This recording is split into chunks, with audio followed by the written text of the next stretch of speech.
everybody, this is Ricky Rackman, and over here on stage 3, you are listening to the Pantheon Podcast Network.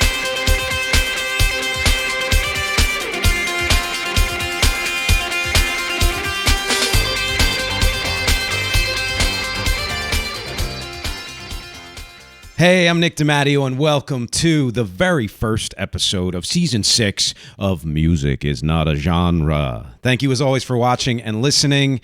In fact, on that note, if you are watching, and I'd argue even if you are just listening, you might notice some changes. We've got a different set here. The sound is a little bit different. The video is certainly different. I've got someone working behind the scenes with me who I will talk about in later episodes, and I'm very excited about that. Now, usually this is the time in the podcast where I give you my spiel for support. And believe me, I do want you to support at patreon.com/@musicisnotagenre, but I'm going to save that for the middle of the episode. It's a slight format change that I'm kind of excited about, and hopefully it'll be a little bit interesting to you too. So instead of doing that now, let's just get right into the episode. And this episode is called The Freewheeling Catch-Up Machine Number 5, Wrap-Ups and Upgrades. And I mean, that's exactly what it's going to be. The first part is going to be me talking about what happened in Season 5, some, additions and corrections and fan comments especially, which I'm very excited about. And then the next part is going to be me talking about what's coming up in Season 6 on various levels. So let's just get right to it. Now, I have my iPad here. It's real high-tech. So if you see a kind of an eerie light hitting my face, especially those of you just listening. Actually, if you're just listening and you see an eerie light hitting my face, I would suggest going to your doctor, because then you are just hallucinating me. But if you are watching, you'll notice this light. This is how I like to save paper. So I'm using this iPad for my notes. So you'll see me look down. You'll see me move my hand. Hi, hand. And the first one is this. So I have a cousin. He's a distant cousin, although we're closer than distant. And he's been on the podcast before. He is a singer-songwriter himself and producer and teacher and so many other things. He's got his own vineyard. And his name is Jim Castelli, extremely prolific guy. And we often have conversations usually on Facebook Messenger or something like that, about something that I've put forth in one of my podcasts or, in some other way, musically speaking. And he commented on an episode from last season, Podfast number 10, which was the Time Bias podcast. And I think it's something like it's not called Pod Past or something like that instead of Pod Fast. And it was me talking about how we have a bias towards things that we grew up with. And we tend to de-emphasize things that are happening now because they're not as significant to us. We might not be listening as closely, things like that. And so he's got some pretty lengthy comments here, and I want to read probably all of them, because I think they're really interesting, and hopefully it'll spark a little bit of something in you too. And I'll comment, of course, as well. So, quote, "I know I am guilty of this, but on reflection, it isn't the past per se that I focus on, but an aesthetic which just happened to have existed more in that past. In other words, let's say you prefer acoustic instruments to electronic. If nobody used acoustic instruments anymore, then you'd have little choice but to find what you like in, quote, unquote, the past. Of course, people still use acoustic instruments, but not as much. What is going on is there are several musical aspects and parameters such as rhythmic and metric complexity, harmonic diversity, production, sophistication of lyrics, song form, etc. If one's preferences were still practiced widely today, one wouldn't need to search them out in the past, but you'd still need to search for them. Music is supposedly at our fingertips, but knowing what is out there to look for is not easier. You could hear so much more variety in the past, even on a single station, but now everything is super formatted. I couldn't name a single top 10 song from the past several years. I don't listen to much commercial radio stations, so what are those artists doing to reach out to me? I'm likely nowhere on their radar either, so guilty as charged. In quote-unquote the past, say the 1630s, that's some past, people were unlikely to get stuck in the music of the 1620s or 1610s. Music evolved much more slowly. Everything evolved much more slowly. And there was less diversity overall, that one did not have the luxury of getting stuck in the past, because on what basis would one do that? Oh, how I miss a certain tremolo that has fallen out of fashion on the harpsichord. So we only appear to get stuck in the past. What we are stuck on are the aesthetics, which for some reason are best categorized in certain time periods they were prominent in. And with things changing relatively rapidly, that is easy to do. The solution would be to cease all change. Nope. Or have all styles continue and thrive, even as new ones develop, so there is always something new one can like of a certain aesthetic. Does that make sense? If time is an illusion, invented so everything doesn't happen at once, then so is any past one can get stuck in. Is space also an illusion, invented so everywhere isn't in the same spot? Everything everywhere all at once. Yeah, this guy's very deep. REC would also say that despite the relatively fast pace of change as opposed to change of pace, what seemed to me to certain styles or genres that are a bit stuck. I'm showing my bias if I mention rap or hip-hop, which started as a starkly unique idea and different sound, but for me at least, haven't much evolved since then to hold my interest. Are you kidding? They have changed. But whoever said that is hard-pressed to quantify what those things are. Whatever they are, in as much as they exist, simply aren't the things I'm looking for seeing that genre explore, which are what I'd be interested in. It is rewarding to find new music, as you say, but a very different experience to browsing record stores, which was a ritual I used to do. But it isn't just progressive music and fusion, jazz rock that I look for or am hooked by. The last time that happened was probably Steely Dan and Gentle Giant. Since then, college basically, the bands and musicians I got into were as diverse as Joni Mitchell, Tom Waits, Scott Walker, Harry Nilsson, 10cc, and Alan Parsons Project. They all hail from the late 1960s, early 70s. The newest band I really got into was Radiohead. Sometimes I'll just hear a song I either remember from childhood or am just hearing, but from around that time, and shake my head and sometimes tear up, not over blind nostalgia, but in really focusing on what I am hearing and thinking. Nobody writes songs, chords, progressions, melodies like this anymore. At least that became popular.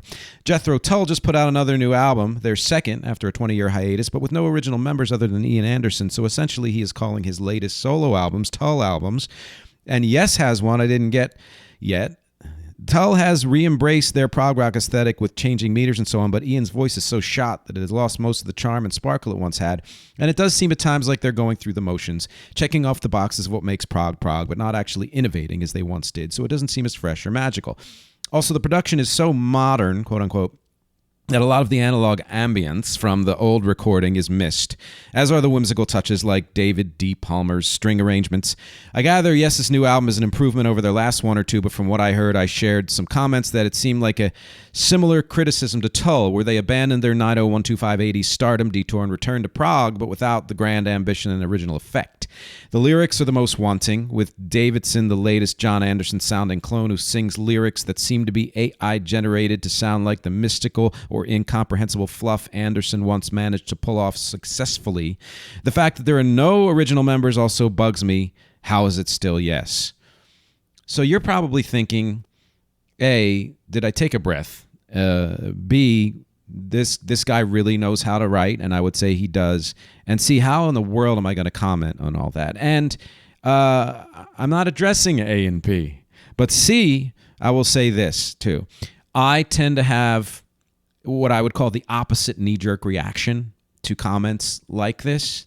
And Jim, if you are listening, I feel like I generally engaged you in conversation with this when we went back and forth. And let me tell the audience here that those comments were interspersed with a couple of my comments. So there were things that Jim was answering that I had, when I was responding to him that I put forth. But I also feel like there's a really good chance that I certainly didn't respond to every single point that you made. And in rereading this, I realized that there were things that I said that you also just said in your own comment. And so let me get back to my bias, which is I'm on Quora, and I mean, Quora can be just like any place else. It can be alternately a very insightful place or just a cesspool of people patting each other on the back for having the biases they have. And what I notice, and thankfully it's not everybody. In fact, I just read a post on Quora that about music by somebody who was very adamant in saying the opposite. And the comment that I'm making is most of the biases of people above 25, let's say, are people looking back at another era and saying that that era was better and that the things that are made today are not as good, are not as worthy, et cetera, et cetera, et cetera. And my comment on that, and the thing is, why I say 25 is it can happen at any time. I know somebody for whom it did actually happen that early, where they stopped listening to music, I think when they were like 22, 23. And then that was it for them as far as progressing into the modern era, whenever that was. But there are people, again, who will listen to new music into their 90s, and I think those are fewer, but they're there, and that's going to be me because it's always been me. But that bias is very common. And so this is what Jim and I were talking about, that idea that there are reasons why you look to the past, and it has more to do with the aesthetic and et cetera, et cetera. And I think he's right that it's sort of this paradox of music is more at our fingertips now, and you're able to find almost every single thing that you would possibly want to find. There have actually been a couple of things that I was unable to find online that I've looked for, but very few and far between. But that because there's such a plethora of music and it's not being fed to you, the things that are being fed to you are the same as, when the Clear Channel era started in radio, which is that it's whatever the programmers think you might want, whatever, based on your demographic. And then even within that, there's a narrow band of the song choices and all of that. And so what you'll end up doing is having to really, really search out for the... Now, my argument here, and by the way, if you are just listening, you will hopefully have noticed no change at all. But if you are watching, we had to switch cameras out in the middle, this is one of the cool things about trying new stuff and we're making upgrades. And rather than do an entire, me, I tend to be like a one take, one and done person. So rather than make this an experimental week, I'm bringing you behind the scenes. And as a matter of fact, this is a perfect time to tell you that there's going to be an extra, I'm calling it an MxG episode, a mini short that's only going to be for my Patreon people, that is going to take you behind the scenes as to what the new setup is and what some of the old setups were too, which is kind of fun. You'll get to see that if you're on patreon.com/appmusicisnotAgenre. So anyway, sorry for that commercial break. I just wanted to let the people watching know that that's what happened, because even though I enjoy editing video, I don't enjoy it that much. And so you're going to notice that change. So let's get back to where we were with Jim's comments and where I was picking up, and hopefully I've made the continuity here. That is that my argument is that it's easier to search online than we think it is. I think that idea of there's everything out there and it's overwhelming can sort of impede us from even going there. But there are ways to search that make it easier. And I think one of those ways is knowing your search terms. And I always try to pick the most unique words for the things I'm looking for in the most unique combination, which helps preemptively filter out things that you might not want. I mean, you'll get some of those anyway. And so for example, it would be like 2020s progressive rock bands that sound like Yes or something like that. Chances are there's somebody out there, probably a younger person who got into the older bands like Yes, who's made a list of, wow, I'm really into Yes, and then I heard this band, and you'll find them and you'll listen to them, And then comes the real hard part, which is you need to be open to receiving what you are hearing in the same or a similar way as to when you were younger. And that's not easy. We know that as we get older, in many ways, we tend to close off. We tend to default to the things that we are comfortable with, that we know and love better, because it's easier and because it's there and because you can always discover new things from an era that you love. As though Jim talks about aesthetics, and I do think that's true. There have been plenty of times where I've been like, oh, I was really into In Excess or... I don't know, Duran Duran or somebody from the 80s or late 70s, early 80s. And then I saw an article that said, well, this band was also there around that time. And then I got into that band or something like that. So that's always a possibility. That's something that can happen. But I like to do my best to be open to new things. And that takes discipline. It takes the willingness, first of all, to listen to something more than once, because there have been plenty of times where I've read an article and it said, oh, it sounds like this, and I'm like, oh my God, I'm going to love this, and I listened to it once and I'm like, But here's the thing. When we remember old music, we remember it as what I call in one, which means it comes to us as all just a one global memory of that band or that song or that album or whatever it is, or even that era, and we forget that it probably took multiple listens to the band, to the album, to the song, to whatever, before it really hooked into us, before it really sunk in. You know, I say that all the time about rec music, my band, rec area.bandcamp.com. And that is that, yes, I do make music that is initially accessible. Most of what I do has that, first impression of it's easy to get into. But that's deceptive in a way, because there are a lot of subtleties and things that are woven in there that you might not get unless you listen to it 2, 3, 4 times. And that's when something hooks you. There are times where things hook you when you listen to them once, but more often than not, even if it's a hit single, we've had to hear it multiple times before it really sank into us in a way where we're like, oh my God, I absolutely love this. And so we sort of dismiss out of hand anything that's new because it doesn't grip us the first time we hear it. And I'll give you a perfect example. Another person who's been on this podcast, Steve Erickson, who is a writer. He's a critic. He does music as well, but he writes about music and about film. Just told me that he was asked to revise a review of an album by the editor.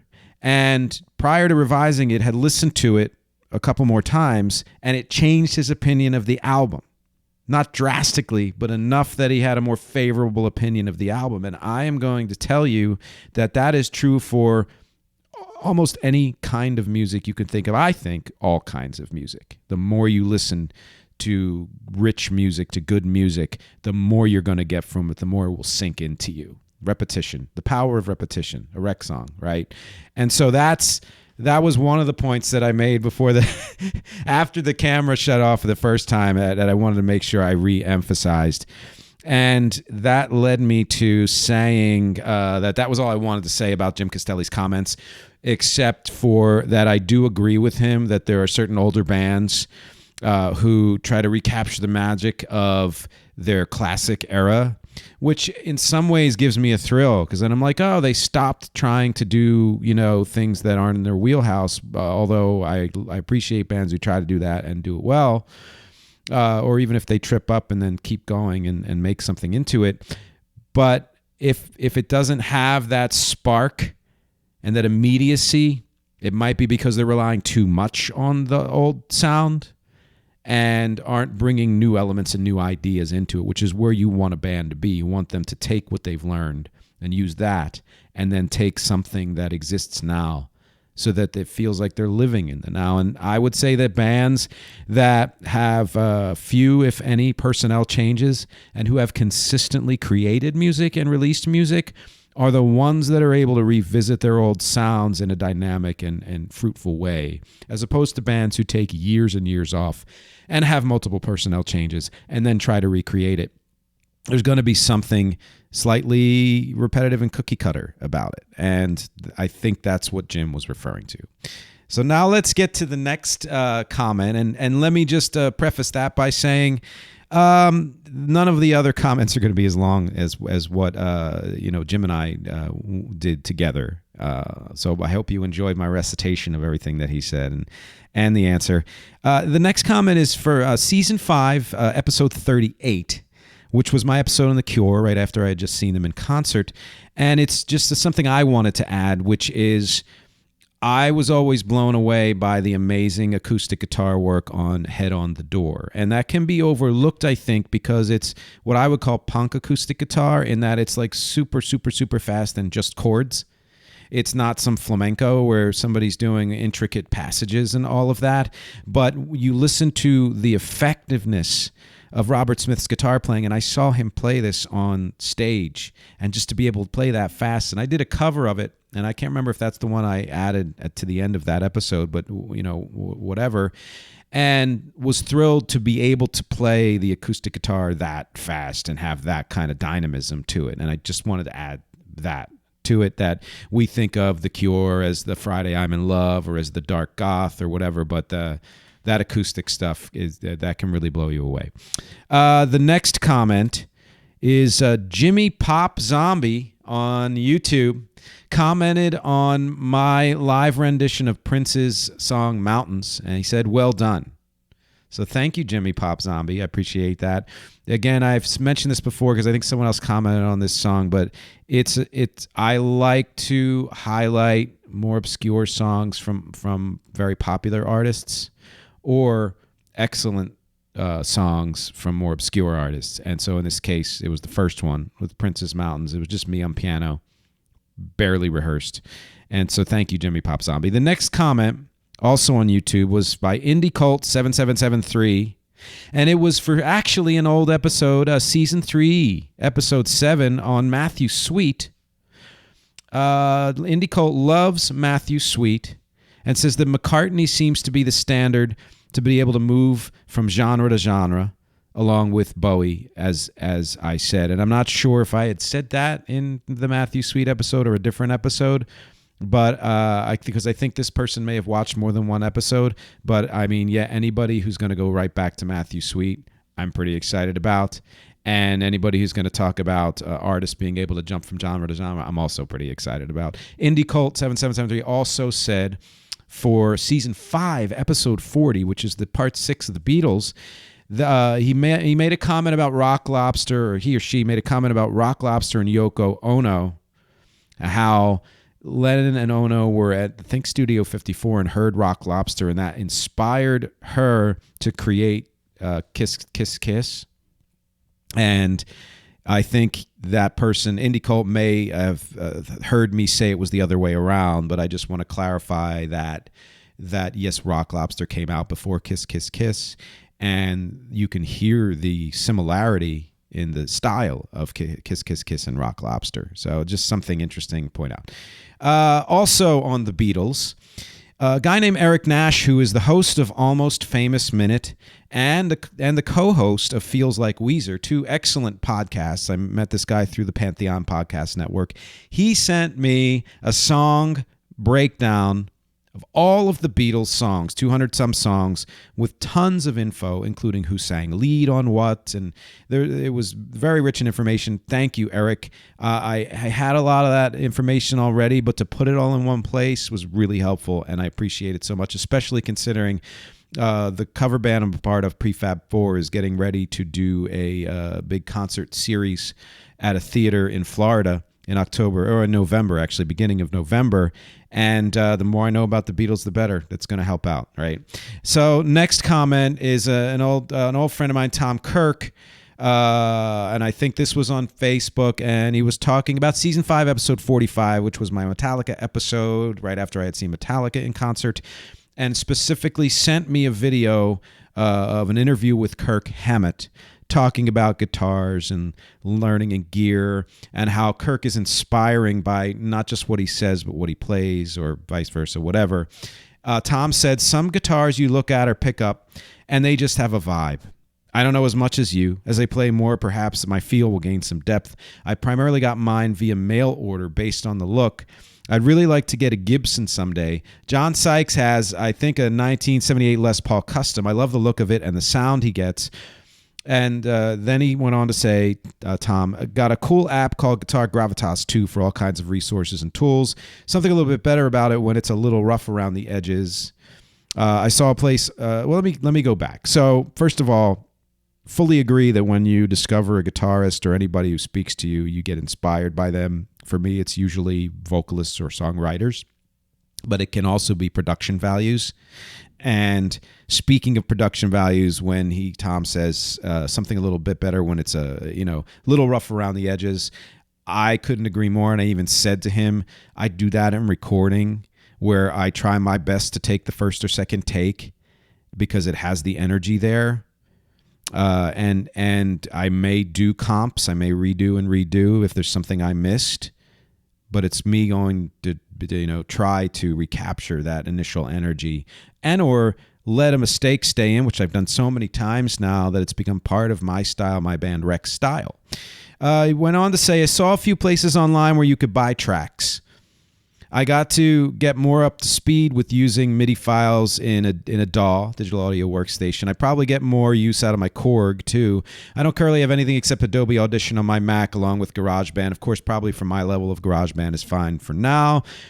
So that is just him saying he wants to get more into recording, and that, you know, using backing tracks to help you learn how to play a part, I think is very valuable. And I also think that being, you know, more old school and having taken lessons from real people in real situations, I always overlook the fact that you can learn so much on YouTube about skill and shortcuts. And I think shortcuts are super valuable if they work for you. So I appreciated that conversation. Then Steve Erickson, the guy I mentioned earlier, regarding gatekeepers for genres, especially metal and hardcore and such like that, and how he said that there are apparently 5 subgenres that denote death metal mixed with progressive metal. I found a list that was 10 of them. Of which I believe the 5, you know, he was talking about were apart, and they are melodic death metal, technical death metal, old school death metal, progressive, brutal, blackened, death doom, deathcore, symphonic death metal, and brutal technical death metal, from a site called The Top Tens. So look up The Top Tens; they have good lists there. And I mean, you know, I agree with that. Just that the, you know, it's always boggled my mind that people who say they are a fan of something become so narrow-minded about letting anything or anyone into that club that they even often dismiss albums and songs from bands that they say they're a fan of. And to me, I don't fully understand it. I understand it to a certain level in the sense that I used to be the kind of person where if I loved a band and you didn't, I got offended, which might sound weird to some of you, or it might sound like you totally understand it, because I made that band such a part of my identity that I assumed if you didn't like that band, you didn't like some part of me. And I think that when you identify so much with a band or a genre, you feel threatened when something new comes along that you think doesn't fit, which is exactly where the destructive power of genres lie. Now, I've told you before, there are things about genres I secretly love. I love the classification. I love being able to say, well, this sounds like this, but it also has a little bit of this or whatever else. And I do see that the shorthand of genres is important. But if it's going to be used for purposes like that, for people to say you're either in the club or out, then I would just as soon do away with all of them, just to be completely blunt. Then I think this is the last fan comment. Yes, Luke Money. Sorry, I wish it was Luke Money. It was a guy named Luke Morey on LinkedIn. Said, great to connect. I got a chance to check out your YouTube channel, and I love what you're doing with your podcast. I couldn't agree more with you about the harsh labels we put on music. And in my opinion, the world is so negative about not only music, but everything that comes out. Not only fans of the same music, but people who like different types of music coming from out of the woodwork to talk about how bad something sucks, which is just trolls. I'm not sure if you've seen the show Ted Lasso, but in one episode, the main character, Ted, makes a point about how not enough people are curious in this world, and they're so quick to judge. I really appreciate the idea behind your podcast and the enthusiasm and respect you have for music. I'll be sure to check out a few of your episodes. First of all, Luke, Maury, thank you so much. And please spread the word. Any of you out there, if you love this, send it to people. I'm sure there's an episode of something where you're like, oh my God, my friend really loves George Michael or whatever else it is, or British hip hop. Send that episode to them and help spread this, because you know how much I appreciate that. And yes, I mean, obviously I agree with Luke Morey. I appreciate his mention of Ted Lasso. I do remember that comment. And the idea that not enough people are curious is exactly what I was talking about with Jim Castelli's body there of comments, which was you have to be willing to be open to new things in a way that doesn't feel scary or threatening, or to overcome the fear or fear of threat or whatever it is that's holding you back from being open, because on the other side of that are rich rewards and newness and revival, and also some very similar and familiar feelings that you had about older music. So just be open, And I think this is a really good time to take a break. And this break is going to have that special thing that I talked about at the beginning of the episode where it's me like, doing my pitch and my spiel. And I'll do that later, and I'm going to insert it later. That's a little behind the scenes. So we're going to be right back after this. Hey, so I was going to do the usual and just list all of the links that I'd love for you to check out, but I realized that everything you need to know and everywhere you need to go is at nickdimatteo.com. That really is the hub. I list all the links in every episode just in case, but nickdimatteo.com is where I put everything that I do. If you want to know more about this podcast, whether it's the audio version or the YouTube version at youtube.com/@musicisnotagenre or wherever else the podcast shows up, or if you want to support the podcast at patreon.com/musicisnotagenre, just go to nickdimatteo.com. It's all there. If you want to check out my full discography of original music and covers for my band REC, REC, and beyond, it's at nickdimatteo.com, including all the streaming and social links for wherever you listen to music and wherever you check out your soch. My acting clips are there. My voiceover clips are there. Graphic design, my blog, and most especially, it's the best place to contact me. If you go to nickdimatteo.com/contact or just hit the contact is on every single page, you can send me a note, say hello, ask me any questions you'd like. You get a newsletter a few times a month, and if you have a project of your own and need work done for it, whether it's audio editing or music or voiceover or graphic design, or if you have an event and you need live music, go to nickdimatteo.com, contact me, say hello, let me know what you need. I'd love to hear from you. Thanks for listening. Let's get back to the show. Okay, we're back. Did you like that? I have no idea what it is because I haven't done it yet, but hopefully it worked out, and there was probably music underneath it or something. I don't know. That's future me. So now we get to the second part of this podcast, which I would imagine is going to be a bit shorter than the first, and that is what's happening in season 6. And the first thing is some things that I already have plans on, so I'll list those. And they are, I'm going to be doing another Beatles episode, part 8. Bands that have been influenced by the Beatles, genres that have been influenced by the Beatles. It's a tough one to research because it's vastly more than we could ever imagine. So that's why I've put it off a little bit, but I will be doing that. I won't say it's the last Beatles episode because I always seem to think of something else.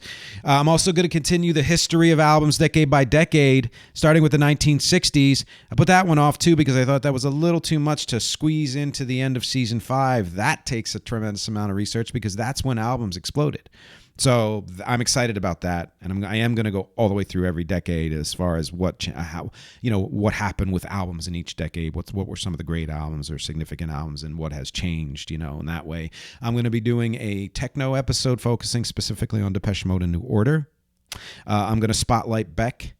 I haven't done a Beck episode because that is the one person, an artist, people consistently say REC sounds like, and it's a coincidence they rhyme. Yeah, okay. But and I understand why, and I'd like to flesh that out more in that Beck episode. I will have some other guests on here, including Steve Rosen, author of the book Tone Chaser, about his friendship with Eddie Vedder. I'm reading that book now, and I'm very excited that I'm going to have him on later on. He seems like he's been a great journalist, music journalist throughout the years. I'm hoping to have Robert Schneider on from Apples and Stereo. We are connected on Facebook, and I met him after the premiere of the Elephant Six movie, and hopefully he will say yes to that. I might have an old friend, Pete Bradis, on, who wasn't able to do the interview when I asked him a year or two ago, but he's in a different place now, and hopefully he will, because he wrote an amazing book called Unstrung Heroes about lesser-known guitar gods, which would be a perfect follow-up or precursor to the Eddie Vedder episode. And hopefully, and I'm going to continue the Back Talk series with Steve Erickson. We're working on a new topic right now, and I might even have Jim Castelli on for the Back Top. I haven't asked him yet. Jim, if you're listening, if you can think of a topic we can talk about, let's do that. And hopefully I'm going to have more in-person talks. That's something that was, of course, not impossible to do with COVID. Now that that's sort of on the wane, it would be great to have people who are in the New York City area come to this studio, such as it is, and have a talk in person, because those are always a little bit more fun. Some music is everything topics Those are my think pieces, my enticing titles. There's no such thing as a heyday. Yin secretly loves yang. Is this the state of music today? Fake band music. So that would be like bands that were created for TV shows or movies.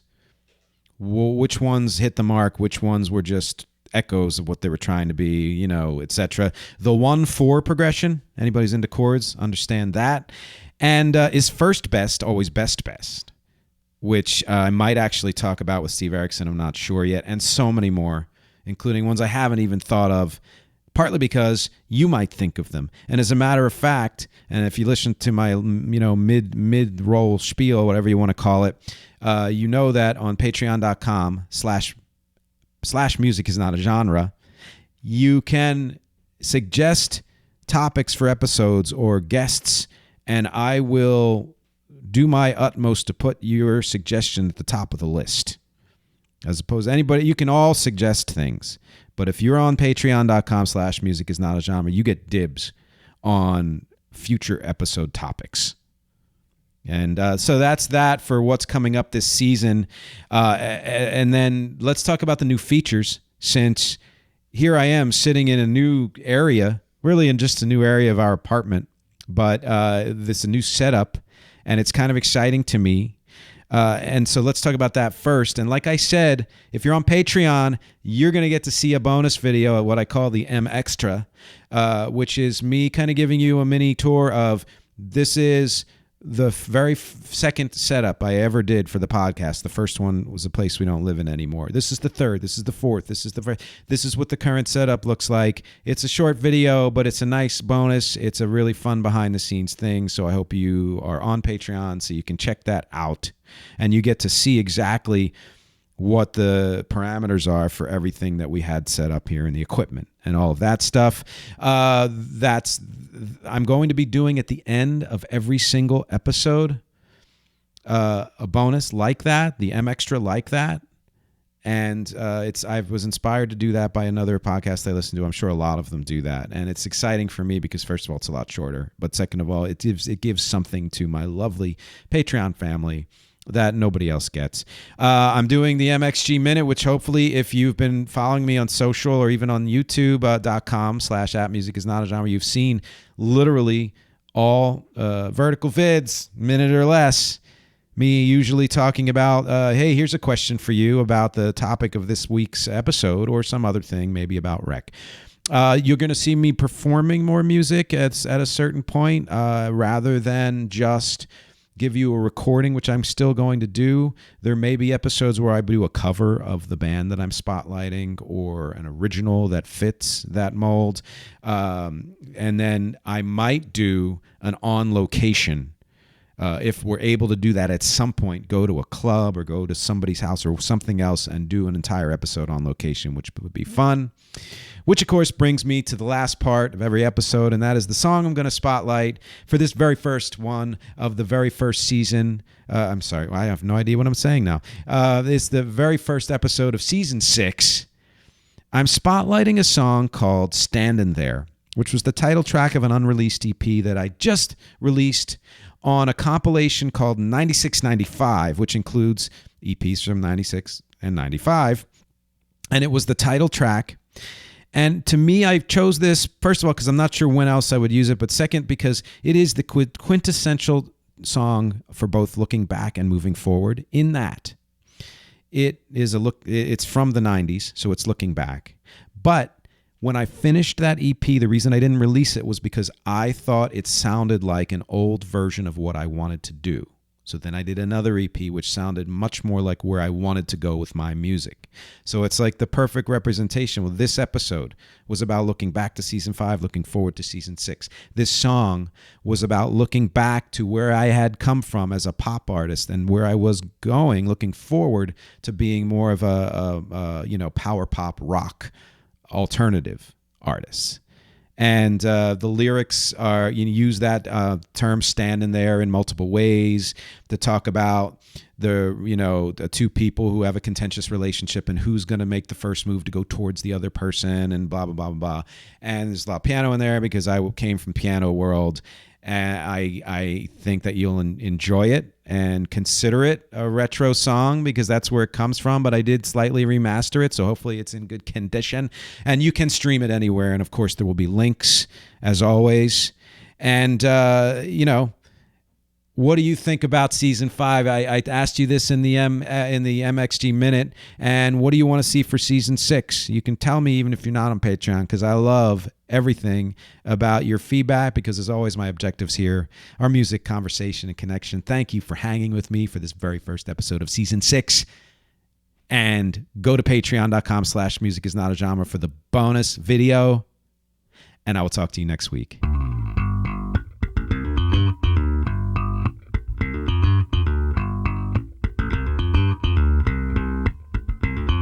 Standing on the other side of the bridge, waving hello to you. Say you're gonna come over. Shake your head and wave back, all smiles. Isn't it just like you? Say we're gonna meet halfway. I don't like bridges, not as much as I like your hair. If I had to make decisions, I'd leave you standing there, standing there.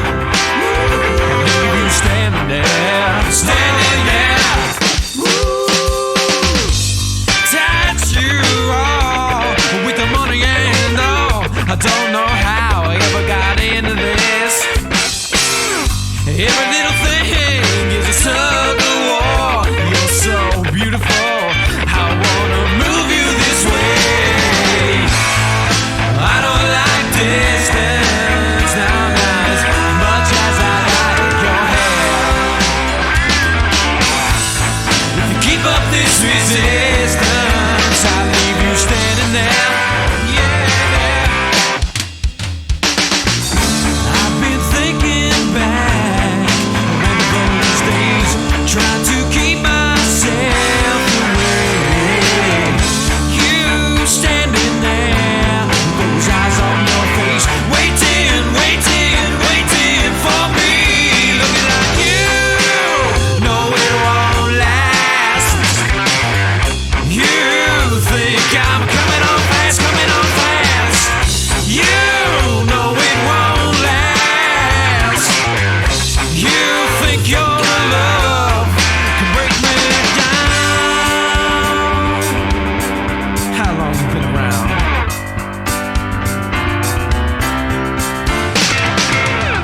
Understand I don't hate you. Once